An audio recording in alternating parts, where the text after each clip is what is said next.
Hello बच्चों। तो एक बार फिर से स्वागत है आप सभी का आपके खूबसूरत से चैनल सर्वोदय कोचिंग एकेडमी में। आज हम पढ़ेंगे प्रश्नावली 5.3 के क्वेश्चन नंबर 3 के जो हमने बचे हुए प्रश्न छोड़े थे उन प्रश्नों को। ठीक है, इसके पहले वाले वीडियो में हम इस प्रश्न 3 के 5 प्रश्न पढ़ चुके थे, मतलब आधे प्रश्न पढ़ चुके थे। कल आधे प्रश्न पढ़ेंगे हम आज। चलिए, तो क्वेश्चन को शुरू करने से पहले अगर आप लोग इस वीडियो पर नए हैं तो वीडियो को लाइक सब्सक्राइब एवं कमेंट जरूर कर देना। ठीक है, कमेंट में ये बता देना कि भाई समझ में आ रहे हैं या नहीं आ रहे हैं सवाल, तो इससे एक आइडिया हो जाता है कि हाँ अच्छे से पढ़ाई हो रही है, समझ में सबको आ रहे हैं सवाल। और क्या हो रहा है अब, बस और कुछ नहीं। तो शुरू करते हैं हमारे क्वेश्चनों को। और अगर आप लोगों ने इसके पहले वाले क्वेश्चन नहीं देखे हैं, पहले वाले प्रश्नावली नहीं देखी है और 1 से 4 तक का अगर अध्याय अभी तक नहीं देखे हैं तो वो भी हमारे चैनल पर डले हुए हैं, तो वहां जाकर आप उन्हें भी देख लेना, या फिर इस वीडियो के हम डिस्क्रिप्शन में आपको लिंक दे देंगे तो वहां से भी देख लेना। ठीक है, चलिए शुरू करें तो क्वेश्चन नंबर 6 से, क्योंकि 5 तक तो हम अगले वीडियो में आपको पढ़ा चुके थे। अब पढ़ाएंगे हम क्वेश्चन नंबर 6 से। ये है क्वेश्चन 3 के ही भाग। ठीक है, तो अभी हमारा क्वेश्चन 3 खत्म नहीं हुआ है, अभी चालू ही है। इसके जब ये 5 क्वेश्चन और जो बचे थे वो कर लेंगे तो हमारा क्वेश्चन 3 खत्म हो जाएगा, फिर हम आएंगे क्वेश्चन 4 पर। तो क्वेश्चन 3 में के चौथे में छठवें क्वेश्चन में क्या है कि a बराबर 2, d बराबर 8 और एफ एन बराबर 90 हमें दिया है और हमें n और a n ज्ञात करना है। ठीक है, तो n और a n का मान ज्ञात करना है और हमें दिया क्या गया है, यहाँ पर a बराबर 2 दिया गया है, मतलब a का मान 2 है, d का मान 8 है, एफ एन का मान 90 है। तो n का मान ज्ञात करने के लिए हम क्या करेंगे, एफ एन का फॉर्मूला लगाएंगे। ठीक है, तो एफ एन का फॉर्मूला क्या होता है, एफ एन का फॉर्मूला होता है एन बटे 2, 2a धन n माइनस 1d बराबर एफ एन। ठीक है, अब कुछ बच्चे सोच रहे होंगे कि भाई एफ एन का फॉर्मूला क्यों लगाया, तो हम उनको बता दें, देखो एफ एन का फॉर्मूला हमने इसलिए लगाया क्योंकि हमें एफ एन का मान दिया है। ठीक है, अगर किसी और का फॉर्मूला लगाएं तो क्यों फालतू में हम सवाल को बड़ा करें। ठीक है, जब हमें एफ एन पता है, एफ एन का मान पता है कि कितना है, तो भाई एफ एन का फॉर्मूला लगाएंगे जिससे जल्दी से हम सवाल को हल कर सकें। ठीक है, तो एफ एन का फॉर्मूला तो हमने लगा लिया, क्या है एन बटे 2, 2a धन n माइनस 1d बराबर एफ एन है। अब जो जो मान हमें दिए हैं वो हम इस फॉर्मूले में रख देंगे। तो n का मान तो नहीं दिया, तो n बटे 2 ज्यों करते हो कोष्टक 2, a का मान दिया है कितना है 2 है, तो गुणा में 2 आ जाएगा। ठीक है, धन एक ही जगह पर 2 का मान रख दिया, n माइनस 1 कोष्टक नहीं दिया है तो n माइनस 1 ज्यों करते हो, d का मान कितना दिया हमें 8 दिया, तो d की जगह पर 8 रख देंगे बराबर एफ एन का मान कितना दिया हमें 90, तो एफ एन की जगह पर 90 रख दिया। अब इसे हम हल कर लेंगे। ठीक है, तब n बटे 2 और 2 दूनी 4 हो जाएंगी, ये धन 8 का गुणा n में कर दो तो 8n, फिर ऋण 1 में करेंगे तो ऋण के 8 बराबर में 90 ज्यों करते हो। अब यहां से हम देखना n बटे 2 कोष्टक, ये ऋण के 8 है, धन के 4 है, तो जब ऋण के 8 में से हम धन के 4 को घटा देंगे तो क्या बचेगा, माइनस का 4 बचेगा, क्योंकि माइनस की संख्या बड़ी है। तो 8n ऋण 4 बराबर 90। अब आप लोग देख रहे होंगे यहाँ पर देखो, ये 8 में भी 2 का भाग जा सकता है, 4 में भी 2 का भाग जा सकता है, तो हम क्या करेंगे यहाँ से 2 को कॉमन ले लेंगे। ठीक है, अब यहाँ से हम n बटे 2 और गुणक 2 हमने कॉमन ले लिया, तो कोष्टक में क्या बचेगा, यहाँ बचेगा 4n और ऋण यहाँ बचेगा 2 बराबर 90। इस 2 से हम इस 2 को काट देंगे, काट दिया। अब क्या करेंगे, हम इस n का गुणा कर देंगे यहाँ पर। ठीक है, अब इस n का गुणा हम करेंगे इस कोष्टक में, तो 4n स्क्वायर हो जाएगा, क्योंकि यहाँ n पहले से था, n का गुणा हमने किया तो 4n स्क्वायर हो गया, माइनस अब n में करेंगे 2 का गुणा तो क्या हो जाएगा, माइनस के 2n बराबर में क्या है 90 है, तो बराबर में हमने यहाँ 90 रख दिया। ठीक है, अब देखते चलना, अब ये 4 और ये 2, ठीक है, ये इन दोनों में 2 का भाग जा सकता है, भाई 2 में तो 2 का भाग चला जाएगा, 4 में भी 2 का भाग चला जाएगा, तो हम क्या करेंगे यहाँ पर 2 को फिर से कॉमन ले लेंगे। ठीक है, तो यहाँ पर जब हम 2 कॉमन लेंगे, 2 हमने कॉमन लिया तो कोष्टक में क्या बचेगा, कोष्टक में बचेगा 2n स्क्वायर। ठीक है, क्योंकि यहाँ 4n था, 2 हमने कॉमन लिया तो बचा 2n स्क्वायर। फिर यहाँ क्या बचेगा, ऋण का n बचेगा और बराबर में 90 पहले से है। अब देखो, अगर हमें ज्यों का त्यों इसे ऐसे बनाना है तो क्या करेंगे, इस 2 का गुणा हम कोष्टक में फिर से कर देंगे, तो 2 का गुणा 2n स्क्वायर में होगा तो 4n स्क्वायर हो जाएगा, माइनस n में होगा तो माइनस की 2n हो जाएगा। ठीक है, ज्यों का त्यों ये फिर से वही समीकरण बन जाएगा। अब इसे और सरल करने के लिए क्या करेंगे हम, 2n स्क्वायर ऋण n बराबर 90। अब कुछ लोग सोच रहे होंगे भाई, कुछ लोग क्यों, सभी सोच रहे होंगे कि ये वाले 2 कहाँ गए, तो इस वाले 2 को हम क्या करेंगे, देखो ये इस कोष्टक के पूरे के गुणा में 2 है। ठीक है, तो जब पक्षांतर करेंगे हम इस साइड तो ये आ जाएंगे 90 के बटे में यानी भाग में, क्योंकि यहाँ से गुणा में हमने पक्षांतर किया तो हो गए भाग में, तो 90 के बटे में आ जाएंगे। और देखो बच्चों, 2 चीज होती है, जब कोई चीज गुणा में होती है किसी संख्या के और हम उसे पक्षांतर करते हैं तो वो भाग में जाती है, और अगर कोई प्लस में होती है तो माइनस में जाती है, माइनस में होती है तो प्लस में जाती है। ठीक है, ऐसा होता है इनमें। अब इस 2 से हम 90 को काट देंगे, 2 एकम 2 और 45 दूनी 90, सबको पता ही है। तो इसके बाद 2n स्क्वायर माइनस n बराबर 45। अब देखो, हम यहाँ पर एक समीकरण बनाएंगे। ठीक है, तो समीकरण बनाने के लिए हम क्या करेंगे, ये जो 45 यहाँ प्लस का है इसे बराबर के हम इस साइड कर लेंगे तो ये माइनस का हो जाएगा। ठीक है, तो 2n स्क्वायर माइनस n और माइनस का 45 बराबर में क्या जीरो कर देंगे, या कुछ नहीं तो जीरो कर देंगे यहाँ पर। और फिर जब फिर से 45 को साइड करेंगे तो यहाँ माइनस का है, उस साइड प्लस का होके चला जाएगा, तो फिर से ज्यों का त्यों ऐसा बन जाएगा। ठीक है, अब देखो यहाँ पर हमारा ये बन गया एक द्विघात समीकरण। क्या बन गया, द्विघात समीकरण हमारा बन गया। और आप लोगों को याद होगा, जब हम द्विघात समीकरण पढ़ रहे थे तो हमने क्या, हम इसे हल कैसे करते थे हल, हम बीच के जो भी संख्या होती थी उसे इस प्रकार से तोड़ते थे कि प्लस माइनस करने पर हमें फिर से वही संख्या या फिर वही पद जो भी यहाँ पर लिखा है वो मिल जाए। ठीक है, तो इसकी एक बहुत अच्छी और बढ़िया सी छोटी सी हमने ट्रिक बताई थी, आपको याद है क्या, नहीं है याद तो देख लो। यहाँ पर हम क्या करेंगे, पहली संख्या का होगा आखिरी संख्या में कर देते थे, तो पहली संख्या क्या है 2, आखिरी संख्या क्या है 45, 45 दूनी क्या होगा 90।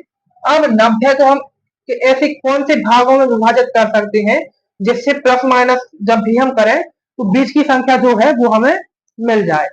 तो क्या करेंगे हम, देखो 9 धाम कितने होते 90, जब 9 का गुणा 10 में करेंगे तो कितना आएगा, 10 नाम 90 या 9 धाम 90 आ जाएगा। तो 9 और 10 में हम इसे तोड़ देंगे।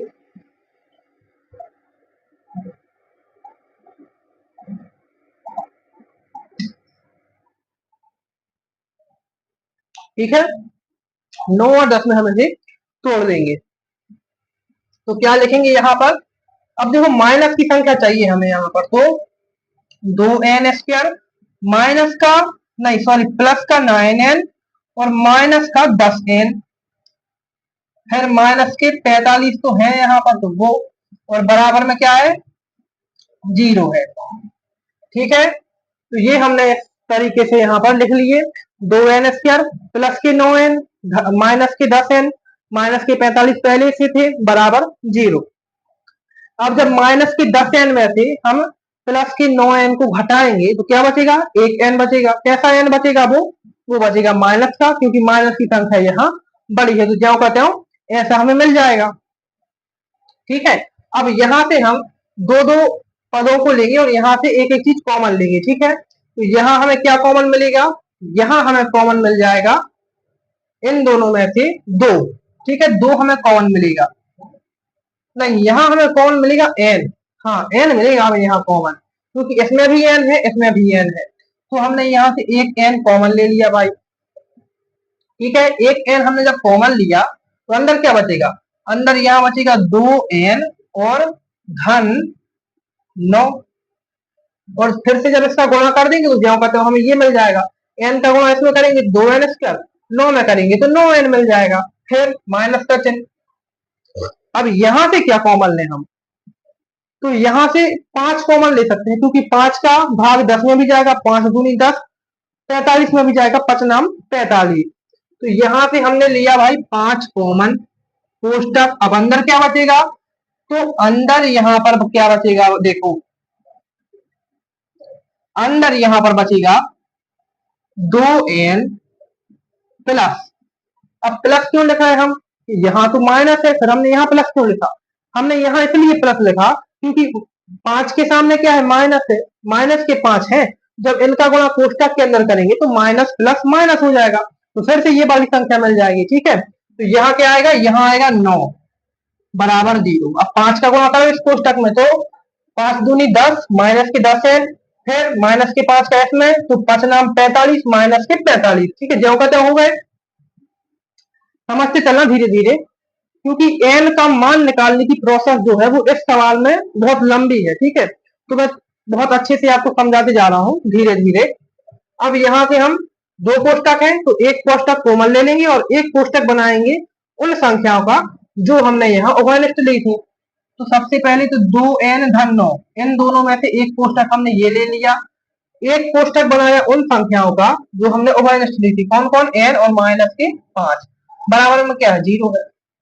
अब हम क्या करेंगे, इन दोनों कोष्टकों को बराबर में 0 रख के अलग अलग हल कर लेंगे। ठीक है, तो सबसे पहले करेंगे 2n धन 9 को, तो 2n धन 9 बराबर 0। अब यहां से क्या होगा, 2n बराबर माइनस के 9, क्योंकि 9 को हमने पक्षांतर किया, यहाँ प्लस के थे, इस साइड माइनस के हुए। ठीक है, अब यहां से हमें क्या चाहिए, n का मान चाहिए, तो क्या करेंगे हम, n यहां लिखेंगे, n के गुणा में क्या है, 2 है, जब पक्षांतर करेंगे तो वो आ जाएगा -9 के बटे में, तो यहाँ क्या आ गया, यहाँ आ गया आपका -9/2। अब बचा हमारा यहाँ n-5 वाला कोष्टक, तो इसे जब हल करेंगे तो n-5 बराबर 0, तो क्या आएगा यहाँ पर, ये माइनस के 5 उस साइड पक्षांतर हो जाएंगे तो प्लस के हो जाएंगे, तो n बराबर 5 आपका आ जाएगा। अब एक बात ध्यान देने जैसी है, देखो जब भी हम बहुपद के आंसर निकालते हैं तो बहुपद में एक तो सीधी सी बात है, दो आंसर आते हैं उसके। ठीक है, तो जब दो आंसर आते हैं, देखो एक आ गया हमारा माइनस का है, एक प्लस का है, तो हमारा सही होगा ये वाला आंसर। क्यों होगा, जब भी बहुपद में आपको कोई भी संख्या माइनस में मिली या फिर भिन्न में मिली, भिन्न मतलब बटे में या फिर माइनस में, ऐसी अगर संख्या मिल रही है तो वो आपका मान गलत होगा, तो ये हमारा मान गलत है। और ये n बराबर 5, ये ना तो बटे में है ना ही माइनस में है, सिंपल सा है, तो ये मान हमारा सही होगा। ठीक है, समझ में आया। अब देखो n का मान तो हमने निकाल लिया, क्या आ गया, n बराबर 5 आ गया। इसके बाद अब हमें क्या निकालना है, अब निकालना है हमें an का मान। तो an का मान निकालने के लिए क्या करेंगे, ये भी बहुत सिंपल सा फॉर्मूला है, और इस फॉर्मूला को तो हमने बहुत बार उपयोग किया है क्वेश्चनों में। तो an बराबर a धन n-1 डी। अब यहाँ पर जो जो मान हमें पता है वो हम रख लेंगे, तो an बराबर, a का मान कितना है, 2 है, तो 2, कोष्टक n का मान अभी निकाला 5 ऋण 1, d का मान पता है 8, तो 8। अब इसे हल कर दो भाई, n बराबर 2, 5 में से 1 गए, 6 बचे, 6 का गुणा कहाँ किया, यहाँ प्लस है, a प्लस n-1 डी, तो 2 धन 5 ऋण 1 गुणा में 8, तो देखो 5 में से 1 घटाओ 4 बचेगा, 4 का गुणा हमने 8 में किया, 4 का गुणा 8 में किया, तो an बराबर 2 धन 4 8 32, तो an बराबर आएगा आपका 32 और 4 34, an आपका आ गया 34, n का मान आपका आ गया n बराबर 5, और ये होता है आपका क्वेश्चन नंबर 6 हल। ठीक है, बहुत लंबी प्रोसेस है, लेकिन ध्यान से अगर एक दो बार प्रैक्टिस कर लोगे तो आसानी से ये बनने लगेंगे। ठीक है, तो इसे कर लो, सबसे पहले यहां से शुरू किया, फिर यहां तक, यहां इसे हमने हल कर दिया 2n धन 9 को, इसके बाद n-5 को यहां हल किया और an का मान निकाल दिया।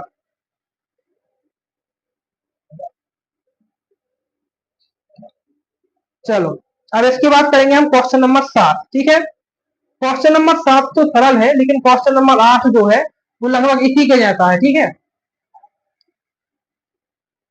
चलिए तो अब करें क्वेश्चन नंबर 7।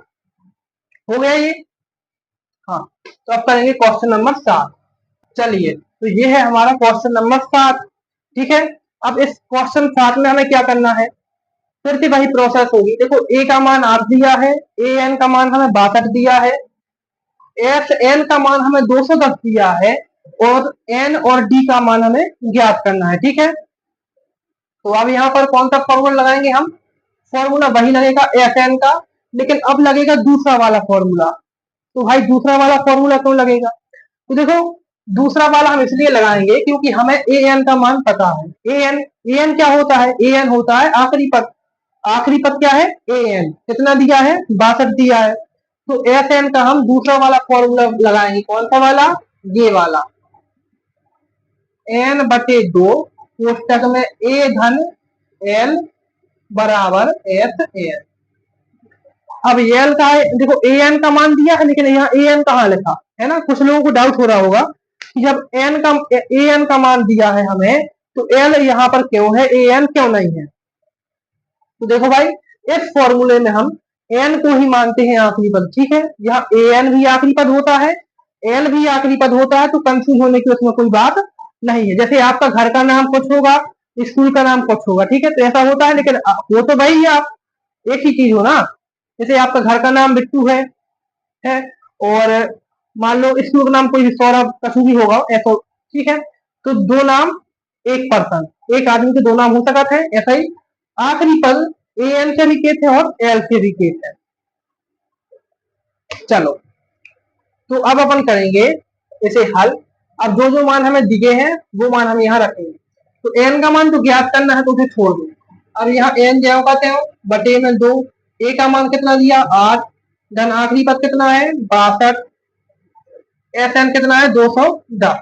यहाँ एन बटे 2, ये देखो अब 62 और 8, इन दोनों को जोड़ो, कितने हो जाएंगे? 62, 63, 64, 65, 67, 66, सॉरी 62, 63, 64, 65, 66, 67, 68। भाई जोड़ो आप, तुम लोग जोड़ो, हमसे नहीं बन रहे, तुम लोग जोड़ो जल्दी। 8 और 62 कितने होते हैं? जल्दी जल्दी जोड़ के बताओ। 8 और 62, तो ये होते हैं आपके कितने? 70। ठीक है, देखो तुमसे पहले हमने बता दिए 62 और 8 कितने होते हैं? 70। और जी कोष्टक में है, मतलब एन बटे 2 के गुणा में है, तो यहाँ गुणा लगाएंगे चिन्ह, फिर लिखेंगे 70 बराबर में कितना दिया? 210 दिया। ठीक है, अब 2 से हम 70 को काट सकते हैं, कितनी बार? 35 बार, क्योंकि 35 दूनी 70। तो 2 को हमने कर दिया 35 दूनी 70। यहाँ क्या बचा? 35 एन बराबर 210, क्योंकि एन यहाँ गुणा में थे 35 के। अब हमें निकालना है एन का मान, तो एन का मान निकालने के लिए क्या करेंगे? ये 33 जो यहाँ गुणा में है, इन्हें पक्षांतर करेंगे इस साइड, तो ये हो जाएंगे 210 की बटे में, यानी भाग में। तो एन बराबर 210 बटे 35। अब इससे आप इसको काट सकते हैं, 5 से भी काट सकते हैं, 7 से भी, जिससे आपको अच्छी लगे तो उससे आप काट सकते हैं। ठीक है, चलो सबसे पहले 7 से काटते हैं। 7 पन्ना 35 और 7 से कम 7, 14, 7 3 21, जीरो का जीरो, क्या बचा? फिर 5 से काटो, 5 से कम 5, 5 6 का 30, एन बराबर आपका आएगा 6। तो एन का मान हमने क्या निकाल दिया? 6 निकाल लिया। ठीक है, इसके बाद और क्या ज्ञात करना? और हमें ज्ञात करना है डी। तो डी ज्ञात करने के लिए फिर से एक फेमस फॉर्मूला अपना, कौन सा फॉर्मूला है? वो है ए प्लस कोष्टक में एन माइनस 1 डी बराबर ए एन। ए का मान कितना है? 8, एन का मान कितना निकाला हमने? 6, ऋण 1।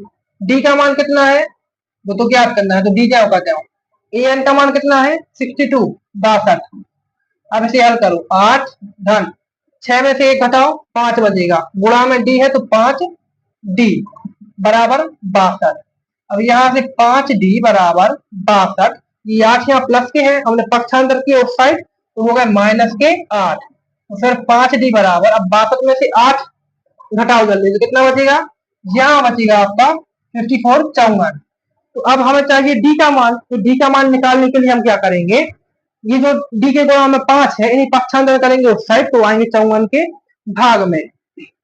तो डी बराबर 54/5।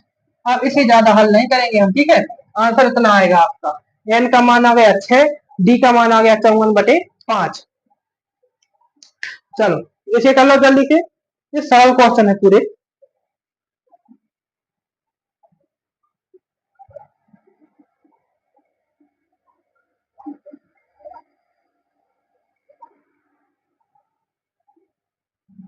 कर लिया, तो अब करेंगे हम क्वेश्चन 8।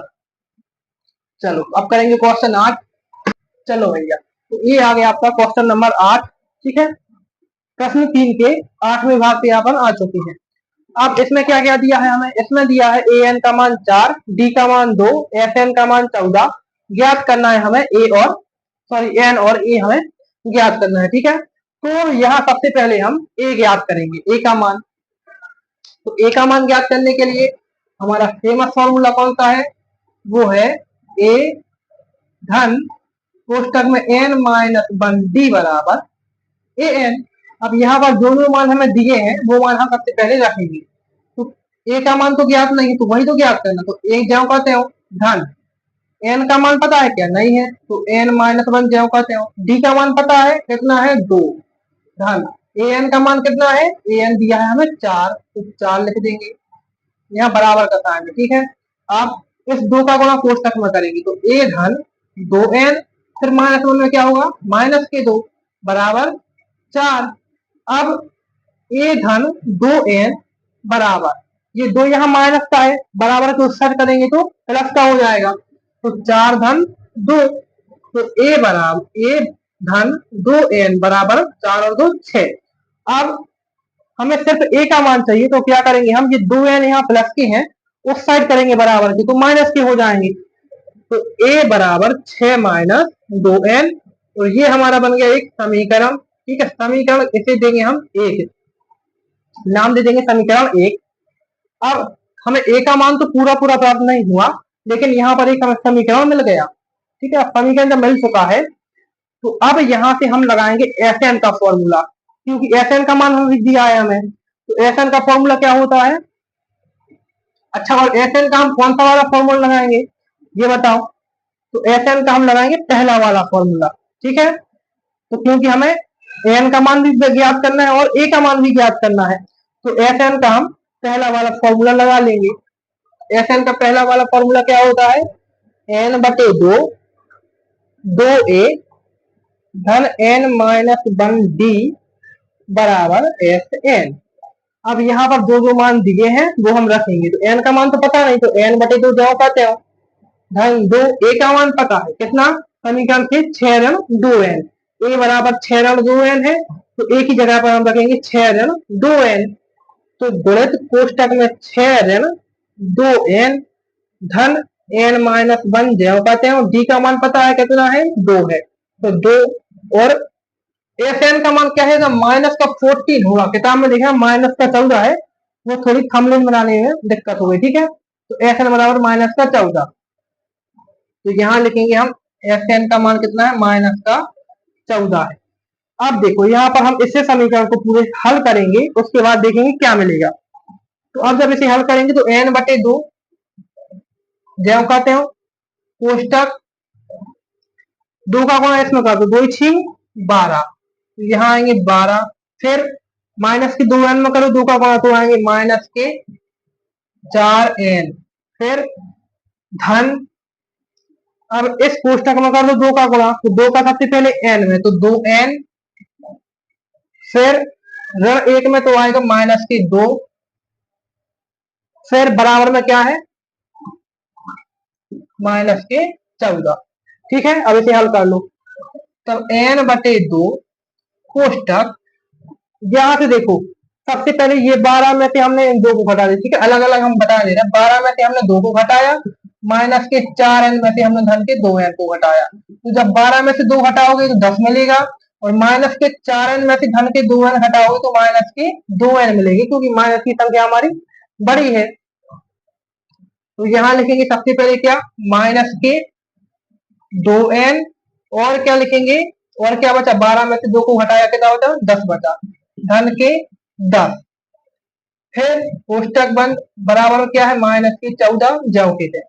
अब देखो यहाँ से हम और क्या कर सकते हैं, यहाँ से देखो आप, ये 2 का भाग तो 2 में जाएगा, लेकिन 10 में भी 2 का भाग जा सकता है, तो एक तो हम यहाँ से 2 उभयनिष्ठ भी ले सकते हैं, तो क्या करें, ले लेंगे उभयनिष्ठ। चलो, तो यहाँ से हम लेंगे 2 को उभयनिष्ठ,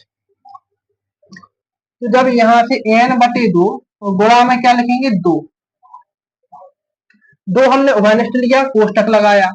अब यहाँ से हम लेंगे, देखो 2 में जब 2 का गुणा 5 में करेंगे तो कितना आएगा, 10n आता है, या फिर आप इसे ऐसा भी लिख सकते हो, अगर जमेगा नहीं ऐसे में तो ऐसा भी कर लो, ठीक है, 10 आगे लिख लो और माइनस के 2n पीछे लिख लो, तो अब इससे सही रहेगा, ठीक है। अब 2 का गुणा जब 10 में, क्या 5 में करना है, 10 मिलेगा, तो यहाँ बचेगा 5, क्योंकि हमने 2 बाहर किया है, फिर माइनस के यहाँ बचेगा n, बराबर में क्या है, माइनस के 14। अब देखो, अगर हमें इसे ज्यों का त्यों करना है तो क्या करेंगे, 2 का गुणा कोष्टक में कर देंगे, तो 2 पंचे 10, और 2 n में करेंगे तो माइनस के 2n। अब देखो यहाँ से 2 और 2 ये कट सकते हैं, तो इन्हें हमने काट दिया, क्या बचेगा हमारा, n, कोष्टक में 5 ऋण n बराबर माइनस के 14। अब क्या करेंगे, हम इस n का गुणा कर देंगे इस कोष्टक में, तो यहाँ आएगा 5n माइनस का n स्क्वायर बराबर माइनस के 14, ठीक है। तो यहाँ तक हम पहुंच गए हैं, 5n माइनस के n स्क्वायर बराबर माइनस के 14। अब इसे हमें एक द्विघात समीकरण बनाना है, तो द्विघात समीकरण की घात कभी भी माइनस में नहीं होती, कैसी नहीं होगी, माइनस में नहीं आएगा द्विघात समीकरण, जैसे हम प्लस में करने के लिए क्या करेंगे, माइनस का गुणा कर देंगे, जब माइनस का गुणा करेंगे तो जो चीज माइनस की है वो प्लस की हो जाएगी, जो प्लस की है वो माइनस की हो जाएगी। और उसके पहले एक चीज और करेंगे, ये जो माइनस के है इसे हम जमाएंगे अच्छे, तो माइनस के एन स्क्वायर आगे लिखेंगे, धन के 5n इसके पीछे, और माइनस के 14 उस साइड, माइनस के हैं बराबर के उस साइड, इस साइड करेंगे तो प्लस के हो जाएंगे, तो प्लस के 14 बराबर में 0। अब इसमें हम माइनस को उभयनिष्ठ ले लेंगे, ठीक है, मतलब माइनस का गुणा करेंगे, तो ये क्या हो जाएगा, ये हो जाएगा धन का एन स्क्वायर, ये जो प्लस के हैं वो हो जाएंगे माइनस के 5n, ये प्लस के हैं तो माइनस के 14 हो जाएंगे बराबर 0। अब देखो, जब भी कोई समीकरण द्विघात समीकरण मिलता है उसे हल करने के लिए हम क्या करते हैं, पहली वाली संख्या का आखिरी वाली संख्या में हम गुणा करेंगे,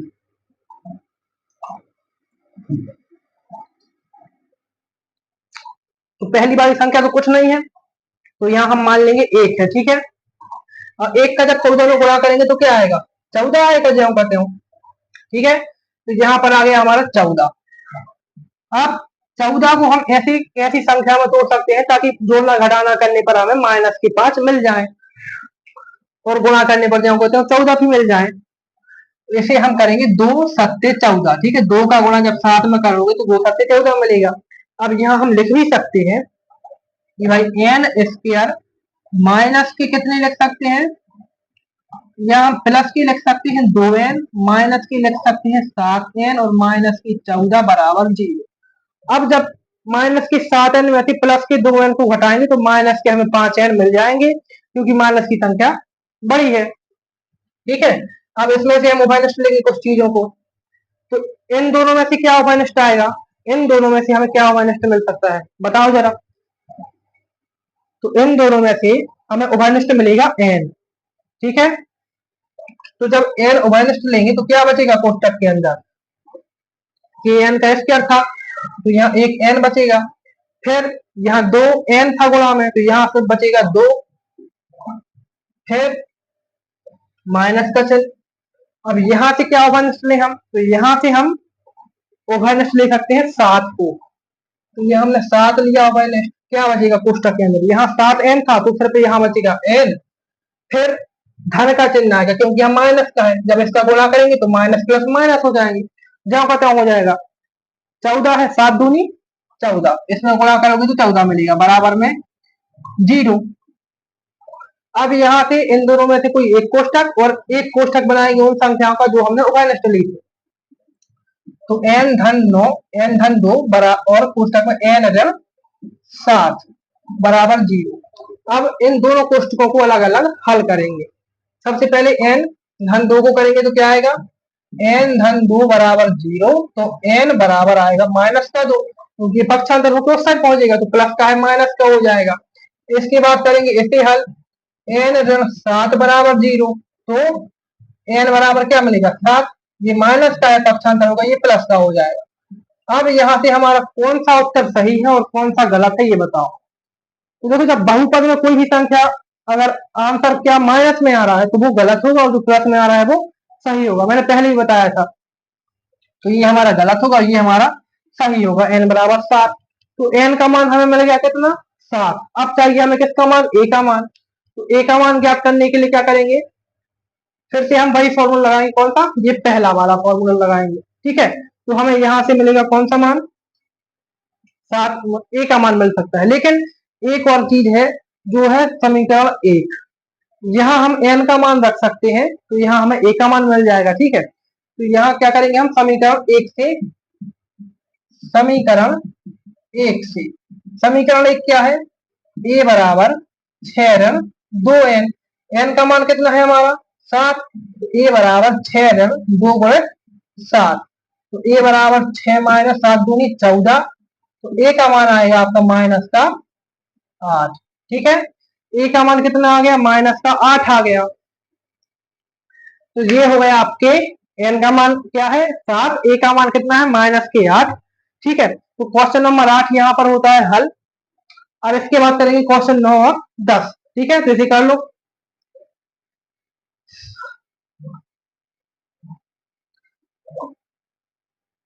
चल अब करेंगे हम क्वेश्चन 9।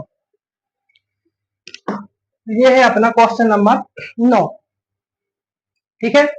अब यहाँ हमें क्या दिया है, यहाँ दिया है a का मान 3 है, n का मान 8 है, s का मान 192 है। देखो s का मान मतलब s n का मान ही दिया है, अगर आपको s n मिले क्वेश्चन में या फिर सिर्फ s मिले तो वो किसका मान होगा, s n का ही मान होगा, ठीक है। तो यहाँ s n का फॉर्मूला ही लगेगा। इसके बाद क्या ज्ञात करना है, d का मान हमें ज्ञात करना है। तो s n का फॉर्मूला हम सबसे पहले लगाएंगे। क्या देखो हम सिर्फ यहाँ क्वेश्चन में सिर्फ s दिया है तो हम यहाँ लिखेंगे सिर्फ s, लेकिन फॉर्मूला रहेगा किसका, एस एन का ही फॉर्मूला यहाँ पर रहेगा। चलिए तो फॉर्मूला क्या होता है, शुरुआत करेंगे n बटे 2 से, n बटे 2 कोष्टक में 2a धन n माइनस 1d बराबर s, ठीक है। अब यहाँ पर जो जो मान हमें दिए हैं वो इसमें हम रख देंगे। तो n का मान कितना दिया है 8 दिया है, बटे में 2, फिर 2, a का मान कितना दिया 3 दिया, तो 3 गुणा में आएंगे, धन n का मान 8 ऋण 1, d का मान तो ज्ञात करना है तो d ज्याव का त्याव, s का मान कितना है 192 है। अब इसके बाद 2 से हम 8 को काट देंगे तो 2 2 के 8, यहाँ आएगा 4, कोष्टक के अंदर 2 का गुणा 3 में 2 3 6, धन 8 में से 1 घटेगा 7 बचेगा, गुणा में d है तो आएगा क्या 7d, फिर बराबर 192। अब यहाँ पर हम क्या करेंगे, देखो 4 का पूरे कोष्टक में हम गुणा कर देंगे, तो 4 6 24 धन 4 सत्ते 28 और d जो कहते हैं बराबर 192। अब कि 28 डी ज्यो के त्यों रहेंगे यहीं पर, ये 24 यहाँ प्लस के हैं, उस साइड कर देंगे तो माइनस के हो जाएंगे, तो 192 माइनस 24, तो 28 डी बराबर 192 में से 24 को घटाओ जल्दी, तो कितने आएंगे, यहां बचेंगे आपकी 168 168 168। अब हमें डी का मान चाहिए तो क्या करेंगे, जो संख्या डी के गुणा में है उसे पक्षांतर करेंगे तो 168 के भाग में आ जाएगी, तो डी बराबर 168 बटे 28। अब यहां से आप काट सकते हो, 4 से भी काट लो, देखो 4 सत्ते 28 और 4 चौके 16 और 4 दूनी 8, फिर यहाँ से 7 एकम 7 और 7 6 42, तो डी बराबर 6, यानी आपका डी का मान है 6, ठीक है। ये सरल क्वेश्चन है, तो डी का मान आपका 6 आ गया, इसे कर लो। इसके बाद करेंगे हम लास्ट क्वेश्चन, क्वेश्चन नंबर 10। चलिए तो क्वेश्चन 10, तो ये है अपना क्वेश्चन नंबर 10। ठीक है, अब यहाँ हमें क्या क्या दिया है, यहाँ दिया है एल बराबर 28, एल का मान 28 है, एस एन या फिर कह सकते हैं एस, एस का मान है 144 और कुल पद इसमें दिए हैं 9। ज्ञात क्या करना है, हमें ज्ञात करना है ए का मान। तो अब यहाँ फॉर्मूला कौन सा होगा, फॉर्मूला लगाएंगे एस एन का, लेकिन एस एन का लगाएंगे दूसरा वाला फॉर्मूला। अब दूसरा वाला क्यों, तो देखो यहाँ हमें आखिरी पद दिया है, आखिरी पद क्या है एल, एल को हम आखिरी पद कहते हैं और ए एन को भी हम आखिरी पद कहते हैं। ठीक है, इन दोनों को आखिरी पद कहते हैं, मैंने पहले या दूसरी क्वेश्चन में आपको समझाया हुआ था। तो यहाँ पर हमें एल का मान मतलब आखिरी पद दिया है और एन का मान भी दिया है, एन का मान कितना है 9। इन्होंने बताया कुल पद 9 है, तो पदों की संख्या को क्या कहते हैं हम, एन कहते हैं। तो एन यहाँ पर 9 है, एन का मान 9 है। तो सबसे पहले जल्दी फॉर्मूला लगाओ, क्या है एन बटे 2 कोष्टक में ए धन एल बराबर एस। एन का मान 9 है बटे में 2, ए का मान कितना है नहीं है पता, ए का मान ज्ञात करना है, एल का मान कितना है 28 बराबर में एस का मान कितना है 144। तो देखो ए धन 28 ज्यों के त्यों बराबर 144। अब देखो 9/2 यहाँ गुणा में है, इसकी जब पक्षांतर करेंगे तो आएगी यहाँ भाग में, लेकिन भाग में क्या होता है जब जो भी भिन्न होती है यानी बटे में जो संख्या होती है उसकी संख्याएं बदल जाती है, नीचे की संख्या ऊपर, ऊपर की संख्या नीचे आ जाती है जब पक्षांतर करते हैं। तो यहाँ क्या होगा 2/9 हो जाएगा। ठीक है, क्या हो जाएगा 2/9। अब इसे हम काट सकते हैं, तो 3 से यहाँ पर आप काट के देख सकते हो। ठीक है, तो सबसे पहले 3 त्रिके 9 और तीचों के 12, 14 में से 12 जाएंगे 2 बचेंगे, हो गए 24, 3 7 21, 3 8 24, तो यहाँ आएंगे 48। फिर से 3 से काटो, तो 3 एकम 3 और 3 एकम 3 यहाँ पर, तो 4 में 3 का 1 बचा, कितने हो गए 18, 3 18। यहाँ क्या आ गया ए धन 28 बराबर 16 और ये 2 है तो गुणा के 2, तब ए धन 28 बराबर 16 दूनी 32। अब यहाँ पर देखो 28 प्लस के हैं और सर पक्षांतर करेंगे तो माइनस के हो जाएंगे, तो ए बराबर 32 माइनस 28, तो ए बराबर, अब देखो 32 में से 28 को घटा दो तो कितना बचेगा, यहाँ बचेगा आपका 4। ये हो गया आपके क्वेश्चन नंबर 10 का आंसर। ठीक है, क्वेश्चन नंबर 9 और 10 तो सरल थे, बस थोड़े से लेज जो क्वेश्चन थे थोड़े लंबे क्वेश्चन गए हैं, जो है क्वेश्चन नंबर 6 और शायद 8 है। ठीक है, तो ये आपके क्वेश्चन नंबर 3 यहाँ पर समाप्त हो गए। अब हम करेंगे क्वेश्चन नंबर 4 को, और उसे अगले वीडियो में करेंगे, अभी नहीं करेंगे। ठीक है, तो अगर वीडियो अच्छा लगा हो तो लाइक सब्सक्राइब कमेंट जरूर कर देना। ठीक है, और इसके बाद मिलेंगे हम क्वेश्चन नंबर 4 में, उसमें करेंगे ऐसी कोई क्वेश्चन, तो धीरे धीरे करके हम सब सवालों को कर लेंगे हल। तब तक के लिए बाय।